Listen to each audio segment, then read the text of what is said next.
예수님이 12제자를 부르실 때 이렇게 부르시죠. 내가 너로 사람을 낚는 어부가 되게 하겠다. 그래서 너는 나를 따르라. 이렇게 말씀하십니다. 그래서 제자들이 예수님이 산으로 올라가면 산으로 따라가고, 해변으로 가면 해변으로 따라가고, 예수님이 빈들로 가면 빈들로 따라가는 겁니다. 여러분, 예수님이 오른쪽으로 가는데 제자들이 왼쪽으로 가거나, 예수님이 위로 올라가는데 제자들이 아래로 내려가면 따라가는 게 아닙니다. 우리가 어딘가를 갈 때 그 장소를 잘 모르면 집사님이 저에게 이런 말씀을 하죠. 목사님, 제 뒤만 잘 따라오세요. 제 차만 따라오십시오. 그래서 저는 그 집사님의 앞차만 따라가면 되는 겁니다. 앞차를 잘 보고 따라가면 문제가 없는데, 문제가 뭐냐면 그렇게 잘 따라가다가 내 생각이 나에게 들어오는 거예요. 아니, 여기서 그냥 꺾어서 골목에 들어가면 좀 좋을 텐데, 그래서 그냥 꺾는 겁니다. 그러면 그것은 온전히 따라가는 게 아닌 겁니다.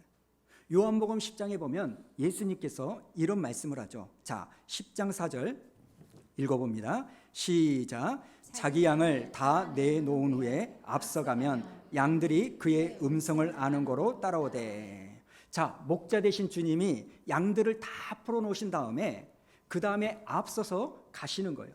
그러면 양들은 그 목자의 음성을 듣고 따라가기만 하면 되는 겁니다. 그러면 양들은 사는 거예요. 그런데 예수님을 따라가는데 자꾸 내 생각이 들어오는 겁니다. 내 고집이 들어오고, 내 성향이 들어오고, 내 지식이 들어오고, 내 경험이 들어오는 겁니다. 그리고 나서 내가 판단하는 겁니다. 이것보다 저렇게 하는 게 훨씬 나을 텐데. 그런데 여러분, 주님은 말씀하십니다. 너는 나를 따라오너라. 그러면 우리는 앞서가신 주님을 따라가면 되는 겁니다. 여러분, 주님과 동행하는 삶, 제자도라는 것은 다른 게 아닙니다. 주님이 앞장서서 가고 내가 그 주님을 따라가는 거예요. 자, 오늘 본문을 보면 우리는요, 제자들이 서로 다투는 장면을 보게 됩니다. 24절 한번 볼까요? 24절 시작. 또 그들 사이에 그중 누가 크냐 하는 다툼이 난지라. 여기 24절을 보면 또라고 시작을 합니다. 그러니까 이 또라는 말의 의미는 뭡니까? 오늘 말씀이 나오는 누가 크냐, 이 다툼이 이번에만 처음만 있었던 게 아니라는 겁니다. 마태복음에도 보면 예수님이 제자들에게 누가 큰지 누가 낮은지를 설명하는 대목이 3번 정도 나옵니다. 그러니까 좋게 2번 이상은 아마 이와 같은 주제를 가지고 첨예하게 제자들이 싸웠다는 겁니다. 오늘 본문도 마찬가지입니다. 다시 한번 이 제자들은 우리 중에 누가 크냐, 이 주제를 놓고 서로 다투고 있습니다. 오늘 말씀 앞을 보면요, 제자들이 무슨 시간을 가졌냐면, 우리가 24절부터 말씀을 읽었지만 14절부터 보면 어떤 내용이 나오냐면, 예수님이요, 이 제자들과 함께 최후의 만찬, 마지막 만찬을 나누십니다. 이것은 너희를 위한 내 몸이다 그러시면서 당신의 살을 주시고 당신의 피를 주시면서 마지막 만찬을 하셨습니다.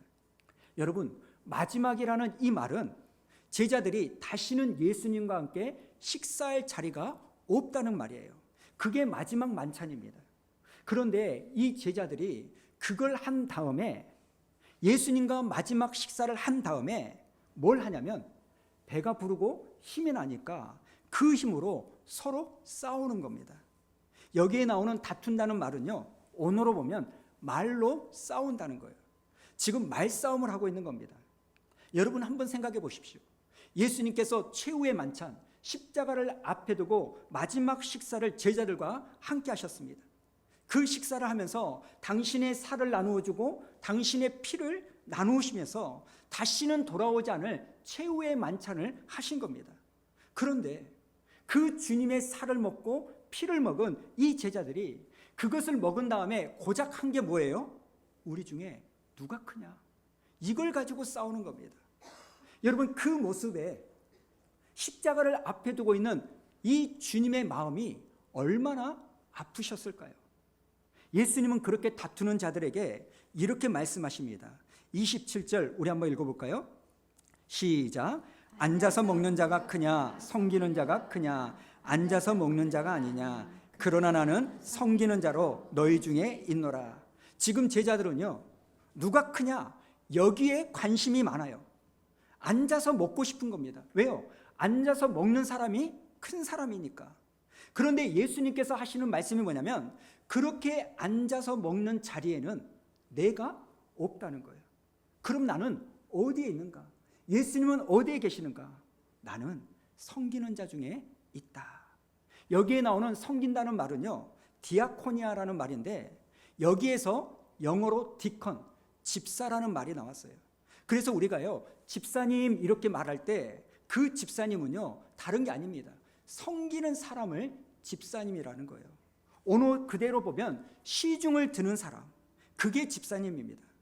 교회 안에서 시중을 들어야 되는 거예요, 집사님들은. 예수님께서 말씀하시죠. 나는 고급 레스토랑, 전망 좋은 테라스에서 삐까뻔쩍한 코스 요리를 먹는 그 자리에 내가 있는 게 아니다. 내가 있는 곳은 먹다 남은 음식을 치우고 주방에서 설거지를 하고 음식물 쓰레기를 갖다 버리고 그 장소에 내가 있다는 거예요. 이런 점에서요, 오늘 우리 예수님은 지금 우리가 드리고 있는 이 예배당 안에도 계시지만, 저 주방, 겨울에는 너무나 춥고 한여름에는 땀이 뻘뻘 쏟아지는 그 주방, 물이 트고 냄새나고 설거지하기 싫은 저 주방에도 계신 줄로 믿습니다. 오늘 말씀해 보면 예수님께서 이날 마지막 밤을 보내시면서 아주 독특한 행동 하나를 합니다. 여러분이 잘 아시는 대로 예수님께서요, 외투를 벗으시고 허리에 수건을 두르신 다음에 대야에 물을 받아가지고 오십니다. 그리고 나서 제자들 한 사람 한 사람의 발을 씻겨주시는 거예요. 그러면서 뭐라고 말하냐면, 내가 주와 선생이 되어 너희의 발을 씻겨준 것처럼 너희도 서로 발을 씻겨주는 것이 마땅하다. 이렇게 세족식을 합니다. 여러분, 상대방의 발을 씻겨주려면 내가 상대방 앞에 무릎을 꿇어야 되는 겁니다. 그런데 그것은요, 시중 주는 자나 하는 겁니다. 종이나 하는 일입니다. 그런데 예수님께서 말씀하시죠. 나는 시중 드는 자 앞에 있다. 나는 섬기는 자 중에 있다. 너희가 나를 만나려면, 너희가 나를 따르려면, 너희가 나를 발견하고 싶으면 앉아서 먹는 자리에 있지 말고 섬기는 자리에 찾아와라. 이렇게 말씀하시는 겁니다. 그런데 문제는 정작 제자들의 관심은요, 누가 크냐는 거예요. 여러분, 우리는 이런 제자들의 모습을 보고 실망할 수 있습니다. 아니, 어떻게 저럴 수가 있나? 지금 예수님은 십자가를 앞에 두고 마지막 밤을 보내면서 제자들에게 당신의 피와 살을 주시는 이런 엄청난 성찬식을 하는 거룩한 밤을 보내면서 제자들이 하는 게 뭐냐면, 고작 누가 우리들 중에 크냐, 이걸 가지고 다투고 있는 이런 한심한 모습을 보면 우리는요, 실망할 수밖에 없습니다. 그런데 여러분, 이 제자들은요, 멀리 있지 않습니다. 오늘도 우리가 화장실에 가게 되면 거울 앞에 섰을 때 우리는 그 제자들을 발견할 수 있는 겁니다. 지금 이 제자들은요, 예수님과 함께 있은 지 하루, 일주일, 한 달밖에 된 게 아닙니다. 이들은 무려 3년 반 동안 예수님과 같이 있었습니다. 한번 생각해 보십시오. 3년 동안 예수님과 같이 있었다면, 예수님과 동고동락하는 그런 삶을 살았다면, 마지막 만찬을 나눌 때 그 예수님의 마음을 헤아리고 예수님의 말씀을 이해해도 될 법한데, 여러분, 저들은 엉뚱하게도 누가 우리 중에 크냐 이렇게 싸우는 거예요. 여러분, 제자들은 왜 틈만 나면, 왜 툭하면 서로 이 문제를 가지고 싸울까요? 한두 번도 아니고 기회가 있을 때마다 우리 중에 누가 크냐, 왜 이렇게 싸울까요? 그 이유가 있습니다. 제자들이요, 왜 이렇게 싸우냐면요, 이들은요, 예수님에 대해서 오해했기 때문입니다. 예수님은 베드로에게 너는 나를 누구라고 생각하느냐? 베드로가 그 말을 듣고 이렇게 대답하죠. 주는 그리스도시요 살아계신 하나님의 아들입니다. 그리스도라는 말은 헬라어로 크리스토스, 구약에서는 메시아, 왕이라는 뜻입니다. 그러니까 베드로가 뭐라고 말하는 겁니까? 주님은 나의 왕이십니다. 예수님은 이 베드로의 대답을 기뻐하셨습니다. 왜냐하면 정답이니까요. 여러분, 우리 주님은 저와 여러분의 왕인 줄로 믿습니다. 여러분, 빌라도가요, 예수님을 신문할 때 다른 말에 대해서는 예수님이 한마디도 하지 않습니다. 그런데 네가 왕이냐? 이렇게 물어볼 때 그 질문에 대해서만 예수님이 그렇다 이렇게 말씀하시는 거예요. 여러분, 예수님은 우리에게 왕으로 오셨습니다. 그런데 정답은 맞지만 그 정답을 이해하는 내용을 이들이 오해한 거예요.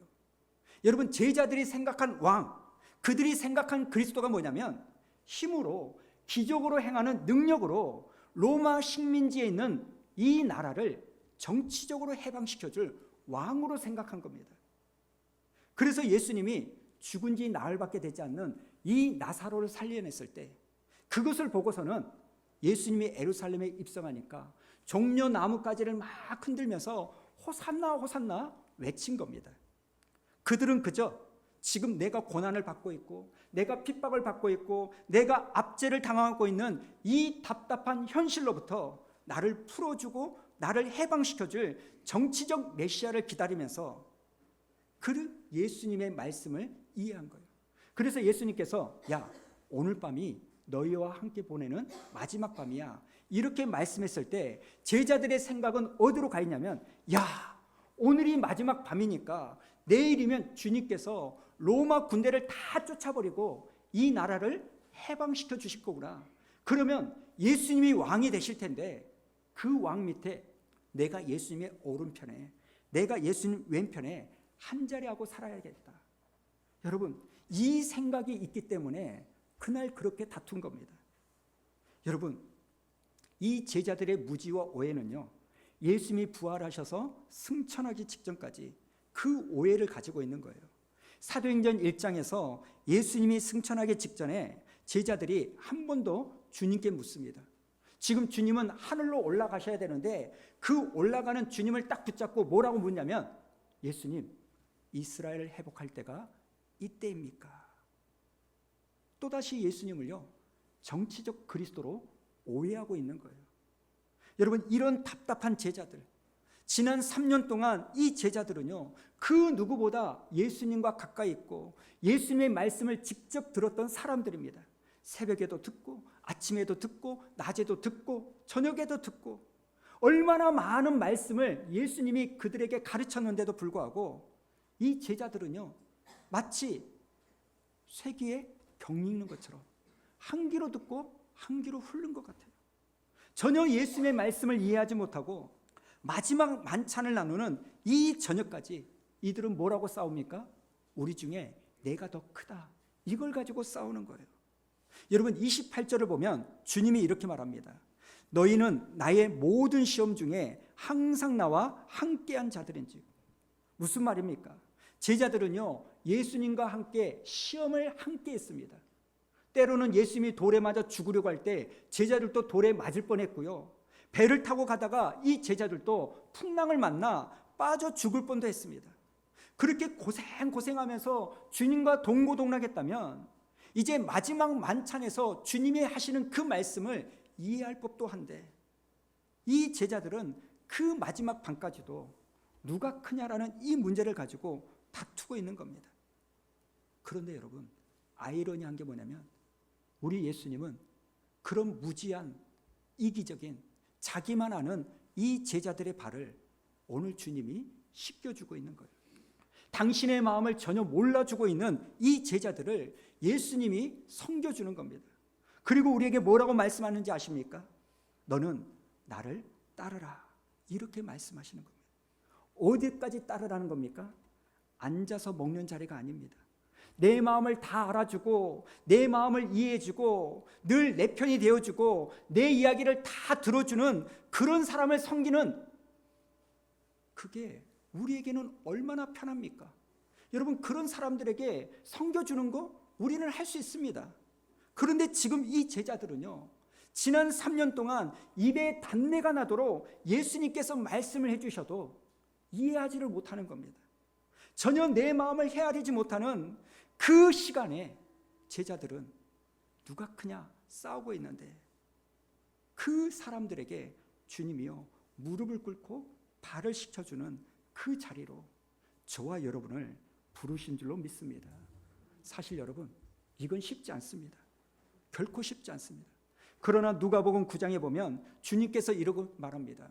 누구든지 나를 따라오려거든 자기를 부인하고 날마다 자기 십자가를 지고 따라야 된다는 겁니다.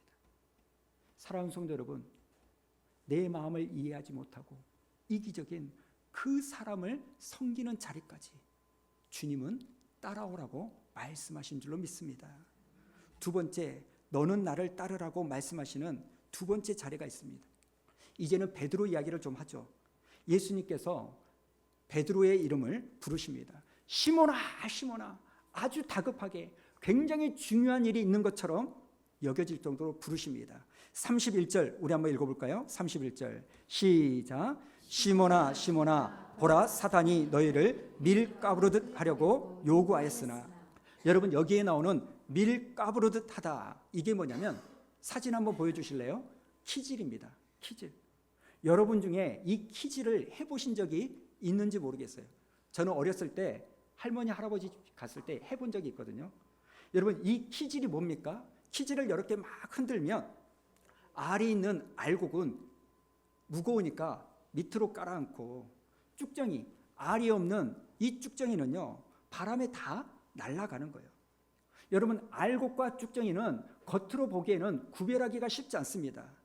겉모습은 아주 비슷해요. 그런데 이렇게 키질을 해보면 이 알곡 안에 있는 말 그대로 알이 있는 알곡은요 무거우니까 깔아앉고, 이 쭉정이는요 알이 없으니까 가벼워서 바람에 날아가는 거예요. 지금 사탄이 뭐라고 말하냐면 밀 까부르듯 하려고, 키질을 하려고 하나님께 요구했다는 거예요. 여러분 여기서 알아야 될 게 뭐냐면 사단은요 전지전능하지 않습니다. 우리는 가끔 하나님의 전능하심은 생각하지 못하고 귀신의 능력, 어둠의 능력, 이것만 보고 무서워하고 두려워할 건데요. 여러분 사단은요 우리가 알아야 될 게 뭐냐면 자기 마음대로 활동할 수 있는 존재가 아닙니다. 사단은요 하나님이 허락하셔야만이, 하나님이 허락하신 범위 안에서만 움직일 수밖에 없는 존재예요. 그런데 지금 사단이 하나님께 뭐라고 청구를 하냐면, 하나님 제가 이번 기회에 제자들을 키질 한번 하겠습니다. 하나님 제가 베드로를 키질 한번 하겠습니다. 그리고 그것을 하나님이 허용하셨다는 거예요. 그래서 예수님께서 베드로에게 베드로야 조심하라는 거예요. 깨어 있으라는 거예요. 정신 차려야 된다는 겁니다. 자, 이 말씀을 듣자마자 베드로가 뭐라고 대답을 하는가? 33절 우리 한번 읽어볼까요? 시작. 그가 말하되 주여 내가 주와 함께 오게도 죽는 데에도 가기를 각오하였나이다. 여러분 베드로가 왜 넘어졌습니까? 자기 자신을 너무 믿은 거예요. 예수님 무슨 말입니까? 저 몰라요? 저 베드로예요. 하면 한다는 사람이거든요. 내가 주님을 위하여 오게도 갈 수 있고요. 내가 주님을 위하여 죽을 수도 있습니다. 자기 자신을 너무나 믿은 거예요.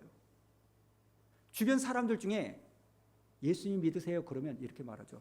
야 믿으려면 내 주먹을 믿을게. 이렇게 말한 사람이 있어요. 그런데 여러분 내 주먹이 그렇게 믿을 만한가요? 내 주먹은 한계가 없나요? 내 주먹은 항상 나를 지켜줍니까? 예수님이 34절에 이렇게 말합니다. 이르시되 베드로야 내가 네게 말하노니 오늘 닭 울기 전에 네가 3번 나를 모른다고 부인하리라. 닭 울기 전에 네가 나를 3번 부인할 거야. 여러분 예수님이 이 말씀을 왜 하셨을까요? 첫째는요 베드로에게 정신 차려라, 깨어 있어라. 그리고 두 번째 이유가 있습니다. 네가 나를 모른다고 3번 부인할 텐데 내가 이것을 미리 예고한 것처럼 너는 나를 부인하게 될 텐데, 그렇게 부인했을 때, 네가 그렇게 무너졌을 때, 네가 그렇게 넘어졌을 때 오늘 내가 너에게 미리 예고한 이 말씀을 기억해서 무너져 있지만 말고 다시 돌이킨 후에 다시 회복해라. 그런 의미가 있는 겁니다. 32절을 볼까요? 32절이 저는 복음 같습니다. 우리 한번 읽어봅니다. 시작. 그러나 내가 너를 위하여 네 믿음이 떨어지지 않기를 기도하였노니 너는 돌이킨 후에 네 형제를 굳게 하라. 여러분, 오늘 설교 제목은 너는 나를 따르라 이겁니다. 내가 주님을 따라서 어디까지 가야 되느냐? 첫 번째, 주님이 말씀하시는 거예요. 나는 섬기는 자 중에 있다. 그러면 우리는 어디까지 가야 됩니까? 시중 드는 자리, 씻겨주는 자리, 발을 씻어주는 그 자리까지 가는 거예요. 정말 말도 안 되는, 답답하기 그지없는, 내 마음을 전혀 알아주지 못하는 그런 사람이지만 그럼에도 불구하고 그 사람을 위하여 기꺼이 디아코니아, 시중 들 수 있는 그 자리로 오늘 주님이 부르신 줄로 믿습니다. 그리고 또 하나의 자리가 있습니다. 바로 베드로를 위하여 기도했던 바로 그 기도의 자리. 어제까지만 해도 나는 주님을 위하여 죽을 수도 있습니다. 이렇게 큰 소리는 뻥쳐놨는데 몇 시간이 채 지나지 않아 닭이 울기도 전에 이 말을 번복하는 겁니다. 안 했던 것처럼 뒤엎어버리는 거예요. 그리고는 말합니다. 나는 저 사람 몰라. 저주하는 거예요. 어제 했던 말과 오늘 하는 말이 다른 이런 사람을 위해서도 여러분은 기도하실 수 있습니까? 말만 들으면 너무나 좋아요. 말만 들으면 내 편인 것 같아요. 말만 들으면 저 사람은 나를 위하여 목숨까지도 내어줄 것 같아요. 그런데 결정적인 순간이 오니까 돌변하는 거예요. 안색이 바뀌는 거예요. 그렇게 나에게 모든 것을 줄 것 같았던 그 사람이 한순간에 바뀌어 버리는 거예요. 사랑하는 여러분, 우리는 살면서 이런 배신의 상처를 많이 가지고 있습니다. 그런데 여러분, 바로 이런 베드로를 위하여 예수님이 기도하셨다는 거예요. 내가 너의 믿음이 떨어지지 않도록 기도했다. 오늘 주님이 우리를 부르시는 자리가 바로 이 자리인 줄로 믿습니다. 그 사람을 위하여 기도해 줄 수 있냐? 사랑하는 여러분, 사실 우리 생각에는 이런 제자들에게 우리가 무슨 일을 맡길 수 있습니까? 방금 전에 만찬을 하고 방금 전에 세족식을 하고 그런 거룩한 밤을 보냈음에도 불구하고 밥 먹고 힘이 나니까 우리 중에 누가 크냐? 이렇게 싸우고 있는 이 제자들에게 우리가 무슨 일을 맡길 수 있습니까? 오늘은 분명히 내가 당신을 위하여 죽는 데까지 함께하겠다 이렇게 말을 해놓고 내일은 나 너 몰라. 내가 언제 그런 말 했어? 이렇게 부인해버리는, 이렇게 믿지 못할 이 제자들에게 사실 우리가 무슨 일을 맡길 수 있습니까? 그런데 우리 예수님은요, 그런 제자들에게 맡기는 거예요. 29절을 한번 보십시오. 예수님이 이렇게 말합니다. 시작. 내 아버지께서 나라를 내게 맡기신 것 같이 나도 너에게 맡겨. 여러분, 여기에 나오는 맡겨라는 말이 무슨 말이냐면 잠깐 빌려줬다가 시간이 흐른 후에 다시 되찾아오는 거, 이런 맡김이 아닙니다. 여기서 맡겼다는 이 말은요, 그냥 아예 열쇠를 다 줘버린 거예요. 아예 네 다 가져라. 네가 다 가지고 해라. 그게 맡기라는 겁니다. 내가 너희에게 그렇게 맡기겠다는 겁니다. 여러분, 사실 얼마나 불안합니까? 얼마나 아슬아슬합니까? 얼마나 믿음지 못합니까?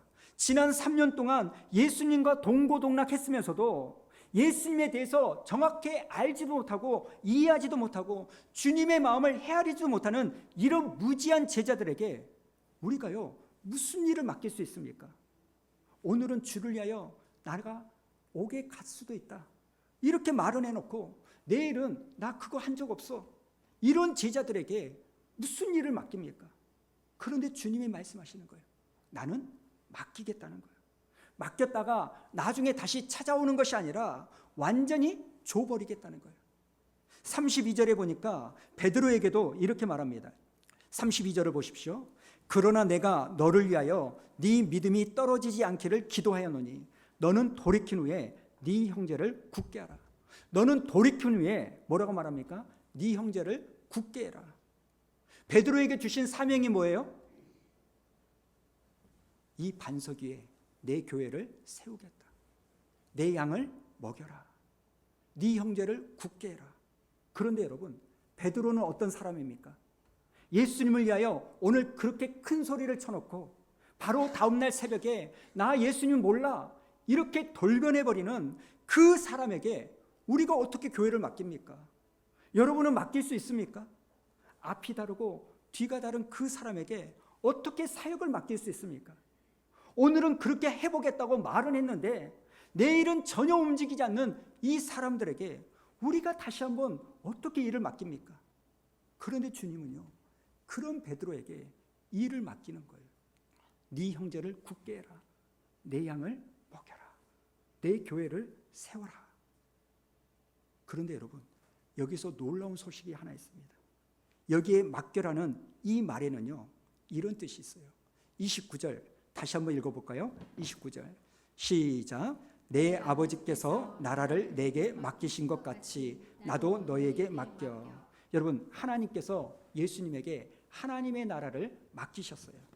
자, 하나님께서 예수님에게 하나님의 나라를 어떻게 맡기셨냐면 예수님을 이 땅에 보내신 다음에 예수님 혼자서 네 능력껏 하나님의 나라를 이루어라 이렇게 맡기신 게 아니라 하늘이 열리고 성령이 예수님께 임합니다.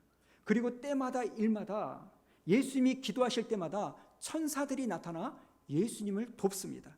사도행전 10장에 보면 성령과 능력을 기름 부어 주셔서 예수님으로 하여금 선한 일을 할 수 있도록 병든 자를 고치고 귀신 들린 자를 자유케 하는 이런 일을 할 수 있도록 예수님에게 날마다 때마다 시마다 은혜와 능력을 공급해 주셨다는 거예요.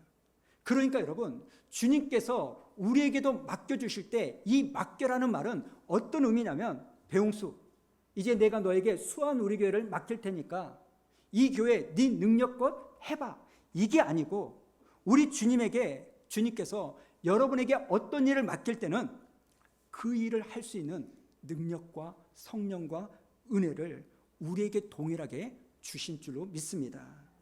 그래서 우리는요, 하나님이 나에게 맡기신 그 가정, 하나님이 나에게 맡기신 이 교회, 하나님이 나에게 주신 이 직장을 넉넉하게 감당할 수 있도록 도와주겠다는 이 약속이 이 말씀 가운데 들어있는 겁니다. 사실 여러분, 우리가 어떻게 온전히 주님을 따라갈 수 있습니까? 그 섬기는 자리, 그 기도하는 자리는요, 우리 힘으로 해낼 수 없습니다. 나에게 잘해주고 나를 위해주고 내 필요를 채워주는 사람, 능히 섬겨줄 수 있고 기도해줄 수 있죠. 그러나 이 제자들처럼, 이 베드로처럼 어제 다르고 오늘 다르고 앞에 말 다르고 지금 말 다르는 이런 사람들을 위하여 우리가 어떻게 섬겨줄 수 있습니까? 우리는요, 배 아파서 못합니다. 어떻게 이런 답답한 제자들의 발을 씻겨줄 수 있습니까? 그런데 여러분, 주님이 우리에게 은혜를 주시면, 우리가 은혜를 받으면 우리도 예수님처럼 그 섬기는 그 자리에 형제를 위하여 발을 씻겨줄 수 있고 그 형제를 위하여 기도해 줄 수 있는 그 자리까지 갈 줄로 믿습니다. 사순절을 보내면서, 고난주간을 앞두고 부활절을 앞두면서 예수님이 나를 위하여 죽으셨다? 맞습니다. 그러나 그것 못지않게 중요한 게 뭐냐면 그 주님을 내가 따라가는데 어떤 모습으로 따라가야 되느냐는 거예요. 지난주에 우리는요, 예수님은 내가 믿고 따를 만한 분임을 확인했습니다. 그런데 어떤 부분을 따르느냐? 시중드는 자리예요. 자식을 보면, 남편을 보면 내가 한두 번 속은 게 아니에요. 그런데 오늘 주님은 말합니다. 그런 자식을 위하여, 그런 남편을 위하여, 아내를 위하여 또 무릎을 꿇고 그들의 발을 씻겨주라는 거예요. 새벽마다, 아침마다, 밤마다 내가 기도한들 이놈의 자식들 변화가 있을까? 답답할 수 있어요. 내 삶의 문이 도대체 열릴까? 저 사람만 없으면 내 삶이 풀릴 텐데 왜 하나님은 저 사람을 내 옆에 붙여주셨을까? 괴로울 때가 있어요.